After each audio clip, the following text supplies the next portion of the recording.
गौरी पुत्र गणेश भगवान की जय। श्री लक्ष्मी नारायण भगवान की जय। श्री उमापति शंकर भगवान की जय। अन्नपूर्णा माता की जय। प्रिय भक्तजनों, आज हम इस वीडियो में माता अन्नपूर्णा की व्रत कथा सुनेंगे। तो आप सभी भक्तजन बड़ी ही श्रद्धा, ध्यान पूर्वक और प्रसन्नचित्त मन से माता अन्नपूर्णा की व्रत कथा को सुनिए। तो सभी प्रेम से बोलिए, माता अन्नपूर्णा की जय, सर्व देवी देवता की जय। एक समय की बात है, काशी निवासी धनंजय की पत्नी का नाम सुलक्षणा था। उसे अन्य सब सुख प्राप्त थे, केवल निर्धनता ही उसके दुख का एकमात्र कारण थी। यह दुख उसे हर समय सताता रहता था। एक दिन सुलक्षणा अपने पति से बोली, स्वामी, आप कुछ उद्यम करो तो काम चले। इस प्रकार कब तक काम चलेगा? तब सुलक्षणा की बात धनंजय के मन में बैठ गई और वह उसी दिन विश्वनाथ शंकर जी को प्रसन्न करने के लिए बैठ गया और कहने लगा, हे देवाधिदेव विश्वेश्वर, मुझे पूजा पाठ कुछ आता नहीं है, केवल आपके भरोसे बैठा हूँ। और इतनी विनती करके वह 2-3 दिन भूखा प्यासा बैठा रहा और यह देखकर भगवान शंकर ने उसके कान में अन्नपूर्णा अन्नपूर्णा अन्नपूर्णा इस प्रकार 3 बार कहा। और यह कौन क्या कह गया? और इसी सोच में धनंजय पड़ गया कि मंदिर से आते ब्राह्मणों को देखकर पूछने लगा, पंडित जी, अन्नपूर्णा कौन है? तब ब्राह्मणों ने कहा, तू अन्न छोड़ बैठा है, सो तुझे अन्न की ही बात सूझती है। जा घर जाकर अन्न ग्रहण कर। तब धनंजय घर गया और स्त्री से सारी बात कही। तब वह बोली, नाथ, चिंता मत करो, स्वयं शंकर जी ने यह मंत्र दिया है, वे स्वयं ही खुलासा करेंगे। आप फिर जाकर उनकी आराधना करो। तब धनंजय फिर जैसा का तैसा पूजा में बैठ गया। रात्रि में शंकर जी ने आज्ञा दी और कहा, तू पूर्व दिशा में चला जा। और वह अन्नपूर्णा का नाम जपता जाता और रास्ते में फल खाता, झरनों का पानी पीता जाता। और इस प्रकार वह कितने ही दिनों तक चलता गया और वहां से उसे चांदी सी चमकती वन की शोभा देखने में आई, सुंदर सरोवर देखने में आया। उसके किनारे कितनी ही अप्सराएं झुंड बनाए बैठी थी, एक कथा सुनती और सब मिलकर माँ अन्नपूर्णा इस प्रकार बार बार कहती थी। और यह अगहन मास की उजेली रात्रि थी और आज से ही व्रत का आरंभ था। और जिस शब्द की खोज करने वह निकला था, वह उसे वहां सुनने को मिला। तब धनंजय ने उनके पास जाकर पूछा, हे देवियों, आप यह क्या करती हो? तब उन सब ने कहा, हम सब माँ अन्नपूर्णा का व्रत करती हैं। तब धनंजय ने पूछा, व्रत पूजा करने से क्या होता है? यह किसी ने किया भी है? इसे कब किया जाए? कैसा व्रत है ये और कैसी विधि है? मुझे भी विस्तार से बतलाओ। तब वे कहने लगी, इस व्रत को सब कोई कर सकते हैं। 21 दिन तक के लिए 21 गांठ का सूत लेना चाहिए। 21 दिन यदि न बने तो एक दिन उपवास करें।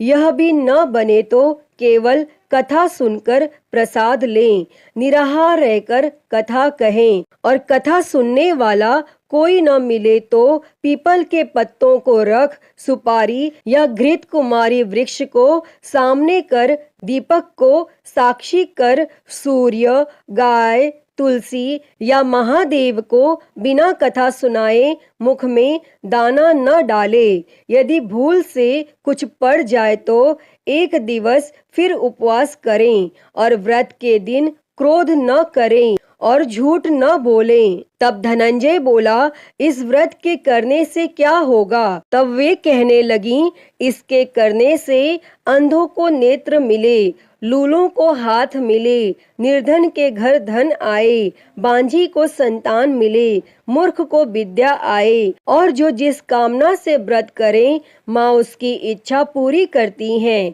तब धनंजय कहने लगा, बहनों, मेरे पास भी धन नहीं है, विद्या नहीं है, कुछ भी तो नहीं है, मैं तो दुखिया ब्राह्मण हूँ, मुझे इस व्रत का सूत दोगी?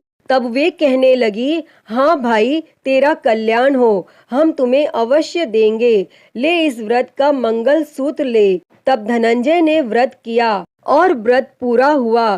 तभी सरोवर में से 21 खंड की स्वर्ण सीढ़ी हीरा मोती जड़ी हुई प्रकट हुई। तब धनंजय जय अन्नपूर्णा कहता जाता था और इस प्रकार कितनी ही सीढ़ियां उतर गया तो क्या देखता है कि करोड़ों सूर्य से प्रकाशमान माता अन्नपूर्णा का मंदिर है। उसके सामने स्वर्ण सिंहासन पर माता अन्नपूर्णा विराजमान है।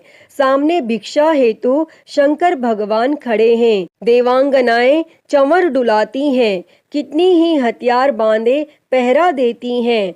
तब धनंजय दौड़कर जगदम्बा के चरणों में गिर गया। तब देवी उसके मन का कलेश जान गई और धनंजय कहने लगा, माता, आप तो अंतर्यामिनी हो, आपको अपनी दशा क्या बताऊं? तब माता बोली, मेरा व्रत किया है, जा संसार तेरा सत्कार करेगा। तब माता ने धनंजय की जीवा पर बीज मंत्र लिख दिया और अब तो उसके रोम रोम में विद्या प्रकट हो गई। इतने में क्या देखता है कि वह काशी विश्वनाथ के मंदिर में खड़ा है और माँ का वरदान ले धनंजय घर आया और सुलक्षणा से सब बात कही और माता जी की कृपा से उसके घर में संपत्ति उमड़ने लगी और छोटा सा घर बहुत बड़ा गिना जाने लगा। जैसे शहद के छत्ते में मक्खियां जमा होती हैं और उसी प्रकार अनेक सगे संबंधी आकर उसकी बड़ाई करने लगे और कहने लगे, इतना धन और इतना बड़ा घर, लेकिन सुंदर संतान नहीं तो इस कमाई का कौन भोग करेगा? क्योंकि सुलक्षणा से संतान नहीं है, इसीलिए तुम दूसरा विवाह करो। तब अनिच्छा होते हुए भी धनंजय को दूसरा विवाह करना पड़ा और सती सुलक्षणा को सौत का दुख उठाना पड़ा। इस प्रकार दिन बीतते गए। फिर अघन मास आया। तब नए बंधन से बंधे पति से सुलक्षणा ने कहलाया कि हम व्रत के प्रभाव से सुखी हुए हैं, इस कारण यह व्रत छोड़ना नहीं चाहिए और यह माता जी का प्रताप है जो हम इतने संपन्न और सुखी हैं। और तब सुलक्षणा की बात सुन धनंजय उसके यहाँ आया और व्रत में बैठ गया। तब नई बहू को इस व्रत की खबर नहीं थी और वह धनंजय के आने की राह देख रही थी। तब दिन बीतते गए और व्रत पूर्ण होने में 3 दिवस बाकी थे कि नई बहू को खबर पड़ी और उसके मन में ईर्ष्या की ज्वाला दहकने लगी थी और वह सुलक्षणा के घर आ पहुंची और उसने वहां भगदड़ मचा दी। तब वह धनंजय को अपने साथ ले गई। तब नए घर में धनंजय को थोड़ी देर के लिए निद्रा ने आ दबाया और इसी समय नई बहू ने उसके व्रत का सूत तोड़कर आग में फेंक दिया। अब तो माता जी का कोप जाग गया और घर में अकस्मात आग लग गई, सब कुछ जलकर खाक हो गया। तब सुलक्षणा जान गई और पति को फिर अपने घर ले आई। तब नई बहू रूठ कर पिता के घर जा बैठी और पति को परमेश्वर मानने वाली सुलक्षणा बोली, हे नाथ, घबराना नहीं, माता जी की कृपा अलौकिक है। पुत्र कुपुत्र हो जाता है पर माता कुमाता नहीं होती। अब आप श्रद्धा और भक्ति से आराधना शुरू करो, वे जरूर हमारा कल्याण करेंगी। तब धनंजय फिर माता के पीछे पड़ गया। फिर वहीं सरोवर पर सीढ़ी प्रकट हुई और उसमें माँ अन्नपूर्णा कहकर वह उतर गया और वहां जा माता जी के चरणों में रुदन करने लगा। तब माता प्रसन्न हो बोली, यह मेरी स्वर्ण की मूर्ति ले, उसकी पूजा करना, तू फिर सुखी हो जाएगा। जा, तुझे मेरा आशीर्वाद है। तेरी स्त्री सुलक्षणा ने श्रद्धा से मेरा व्रत किया है, उसे मैंने पुत्र दिया है। तब धनंजय ने आंखें खोली तो खुद को काशी विश्वनाथ के मंदिर में खड़ा पाया और वहां से फिर उसी प्रकार घर को आया। और इधर सुलक्षणा के दिन चढ़े और महीने पूरे होते ही पुत्र का जन्म हुआ और गांव में आश्चर्य की लहर दौड़ गई। और इस प्रकार उसी गांव के निसंतान सेठ के यहाँ पुत्र होने पर उसने माता अन्नपूर्णा का मंदिर बनवा दिया और उसमें माताजी धूमधाम से पधारी, यज्ञ किया और धनंजय को मंदिर के आचार्य का पद दे दिया।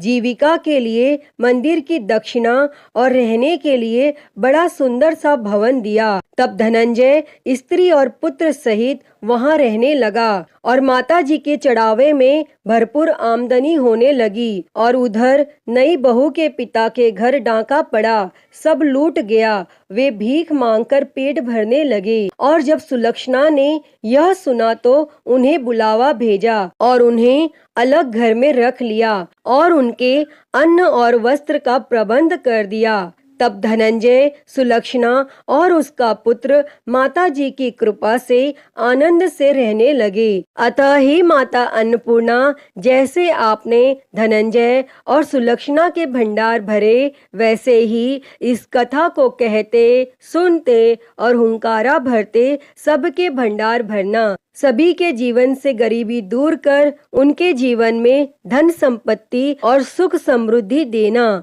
तो सभी प्रेम से बोलिए, माता अन्नपूर्णा की जय। प्रिय भक्तजनों, तो मैं उम्मीद करती हूँ कि आपको आज की यह कथा पसंद आई होगी और अगर वीडियो अच्छी लगी हो तो इसे लाइक करें, ज़्यादा से ज़्यादा शेयर करें और कमेंट बॉक्स में माँ अन्नपूर्णा की जय लिखना ना भूलें। और महाकाल भक्ति ज्ञान चैनल को सब्सक्राइब कर नोटिफिकेशन बेल को ज़रूर ऑन कर लें। हर हर महादेव। धन्यवाद।